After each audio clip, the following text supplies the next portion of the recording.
Hello everyone, welcome to Ansh Vidya. I hope you all are doing well. हमारा आज का topic of discussion है India का current research and development crisis. सबसे पहले हम अगर बैकग्राउंड में बात करें तो आज इंडिया दुनिया की फास्टेस्ट ग्रोइंग इकोनॉमीज में से एक है। पॉपुलेशन हमारी ऑलमोस्ट 150 करोड़ है और हम आज उस फेज़ में खड़े हुए हैं जहां एक तरफ हम दुनिया की टॉप 3 इकोनॉमीज़ की तरफ जा रहे हैं, बढ़ रहे हैं, और दूसरा हमारा ग्लोबल इन्फ्लुएंस भी बढ़ रहा है। लेकिन एक बेसिक सवाल यहाँ मन में आता है कि क्या बिना स्ट्रॉन्ग रिसर्च और इनोवेशन के हम डेवलप्ड नेशन बन सकते हैं क्या?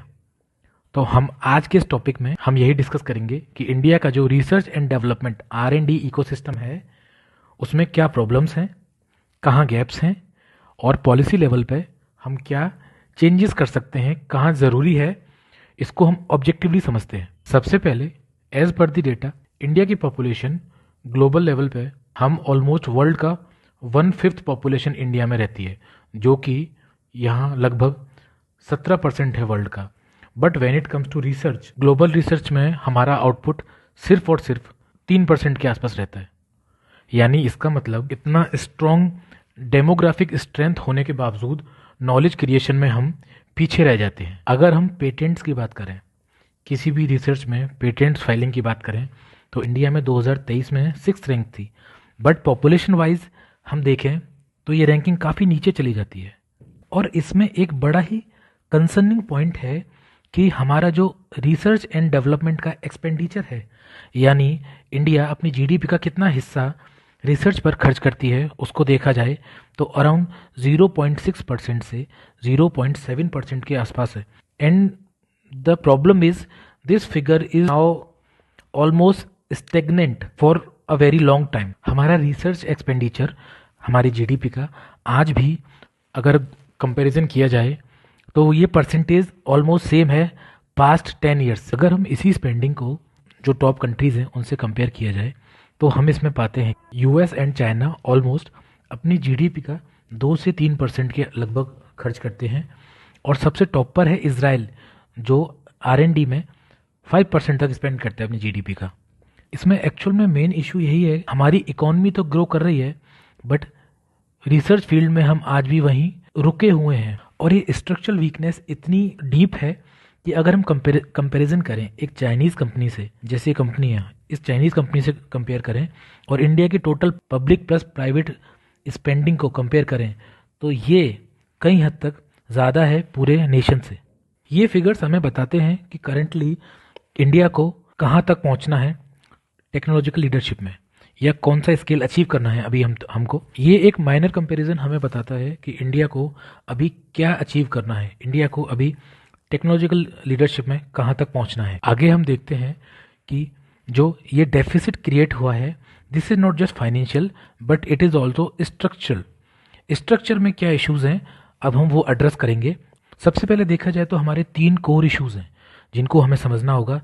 एक है प्राइवेट सेक्टर से रिलेटेड, दूसरा है एकेडमिया और इंडस्ट्री का डिस्कनेक्ट, और तीसरा है ब्रेन ड्रेन एंड ब्यूरोक्रेसी। इसमें सबसे पहले हम प्राइवेट सेक्टर का रोल समझते हैं इन एन इकोनॉमी क्या होता है। फॉर दैट मैटर मैं आपको एक बात बताऊं कि डेवलप्ड इकोनॉमीज़ में इनोवेशन में, जो डेवलप्ड इकोनॉमीज़ में जो इनोवेशन होती है उसमें जो मेन ड्राइवर होता है इनोवेशन का वो प्राइवेट सेक्टर होता है। बट इंडिया में जो फंडिंग प्रोवाइड करता है, still government is the largest funding entity in India. Private sectors के कुछ इश्यूज़ हैं, जैसे सबसे पहले प्राइवेट कंपनीज रिस्क लेने से डरती हैं। वो खुद इस बात के लिए रिस्क नहीं लेती, इस बात को प्रेफर करती हैं कि अगर टेक्नोलॉजी इंपोर्ट करनी हो तो उनके लिए वो एक ज़्यादा आसान काम है। मोस्टली उनका एक शॉर्ट टर्म फोकस होता है, वो प्रॉफिटेबिलिटी को ज़्यादा फोकस करते हैं over the long term research and development investment cycles. तो सबसे पहला स्ट्रक्चरल इशू यही है प्राइवेट सेक्टर को लेके। सेकेंडली अगर हम देखें तो इंडिया में हर साल मिलियंस ऑफ स्टूडेंट ग्रेजुएट करते हैं, ठीक है, लेकिन रिसर्च लेवल पर अगर हम देखें तो ये रिसर्च ग्राउंड लेवल तक नहीं पहुंच पाती है। मोस्टली ये रिसर्च लैब से मार्केट तक नहीं पहुंच पाती है। इसका मेजर रीज़न है इंडस्ट्रीज़ और यूनिवर्सिटीज़ का disconnection. Unlike in other countries for example US, जहां प्राइवेट कंपनीज यूनिवर्सिटी को फंड करती हैं रिसर्च के लिए, बट इंडिया में these collaborations are still absent, there is no connection between them. India में रिसर्च लैब से मार्केट तक नहीं पहुंच पाती है और ये कल्चर इंडिया में अभी इवॉल्व नहीं हुआ है। थर्ड कोर इशू है हमारा कि we are losing our best minds to a system plagued by friction. इसका मतलब है कि इंडिया का रिसर्च सिस्टम ऐसा है जहां बेटर अपॉर्चुनिटीज़ नहीं मिल पाती हैं, फंडिंग इश्यूज होते हैं और एक स्टेबल रिसर्च एनवायरनमेंट नहीं होता है इंडिया में।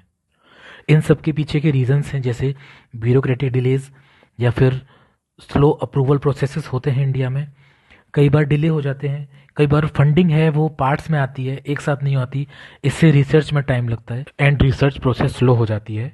ये सब इश्यूज लॉन्ग टर्म रिसर्च में हर्डल्स क्रिएट करते हैं। नाउ वी विल सी कि हम पॉलिसी लेवल पे क्या चेंजेस कर सकते हैं। सबसे पहले इंडिया को अपने फंडिंग में एफर्ट्स को बढ़ाना पड़ेगा और हमें from in next 5 to 7 years कम से कम जीडीपी का लगभग 2% से ज़्यादा हमें रिसर्च में खर्च करना पड़ेगा। गवर्नमेंट ने इसके लिए कुछ मिशंस भी अभी अनाउंस किए हैं, बट इसकी एक स्ट्रॉन्ग एंड पॉजिटिव इम्प्लीमेंटेशन होना बहुत ज़रूरी है। कुछ एरियाज ऑफ रिसर्च हैं जहाँ पे हमें सोचना होगा कि ये फंडिंग कहाँ कहाँ खर्च हो सकती है, जैसे कि semiconductor industry, artificial intelligence, quantum computing, advance materials and green energy. और हमारा अप्रोच इस समय मिशन मोड अप्रोच होना चाहिए। ये सेक्टर्स सिर्फ इकोनॉमिक पॉइंट ऑफ व्यू से इम्पॉर्टेंट नहीं है, बल्कि ये एक स्ट्रेटेजिक पॉइंट ऑफ व्यू से भी काफ़ी इम्पोर्टेंस रखते हैं। Secondly, we must transform our universities into engines of commercial innovation.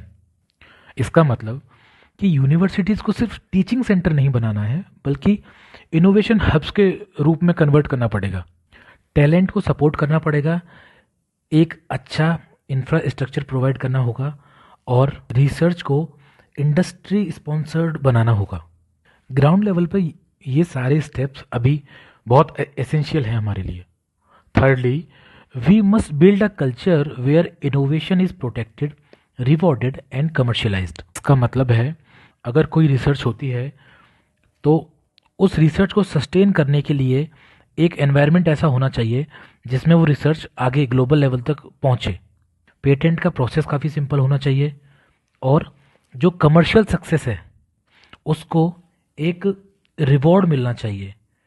That innovation must be rewarded to be sustained, because तभी कोई रिसर्च इकोनॉमिकली मीनिंगफुल होगी। And lastly, we must know that an ambition without sustained research and development investment is a strategically hollow। अगर हमने एक ambition बनाया है, suppose हमने विकसित भारत का सपना देखा है, तो रिसर्च एंड डेवलपमेंट को हमें अपना मेन प्रायोरिटी में रखना होगा। अदरवाइज ये सिर्फ ऑन पेपर हॉलो बातें होंगी जिनको इम्प्लीमेंट करना ग्राउंड लेवल पे काफ़ी ज़रूरी हो जाता है। क्योंकि अगर हम बात करें तो इंडिया के पास टैलेंट है, एम्बिशन है एंड पोटेंशियल भी है। Talent, ambition and potential, but without consistent R&D investment के, विदाउट कंसिस्टेंट इन्वेस्टमेंट के ये पोटेंशियल कभी फुली रियलाइज नहीं हो पाएगा।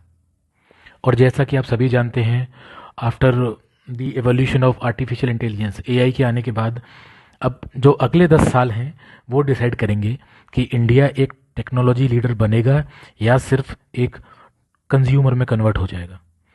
अगर हमें अपना विकसित भारत का गोल अचीव करना है तो हमें इस तरह के सस्टेन्ड पॉलिसी रिफॉर्म्स करने होंगे। So finally, thank you for listening this video. तो इस डिस्कशन का एंड हम यहीं करते हैं, मिलते हैं आपसे नेक्स्ट वीडियो में। Thank you.